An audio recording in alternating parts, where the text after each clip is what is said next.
Trying to eat healthy on the road? 4 affordable low-carb lunches from Trader Joe's. We call this Carpool Kitchen.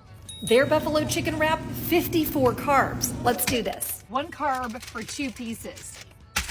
1 carb. What? 2 rounds, less than 5 carbs. She's not gonna win any beauty pageants. But she's delicious. This is really good. Here's the vegetable burrito, 72 carbs. Why do that when you can make this vegetarian option for about 3 carbs? You're gonna be keeping this in your glove compartment from now on.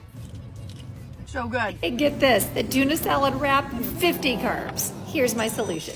And it's only 4 carbs. It's the cauliflower pizza crust, some guacamole, the tuna, and the bagel seasoning. It's delicious. Instead of their box salads, try this. Grab some cheese and salami. A little bit cheaper than buying their box salad. A lot more food. Skip these. And add the 0 carb packet of this. Basically making a chopped salad. Look at all of this. More of that seasoning.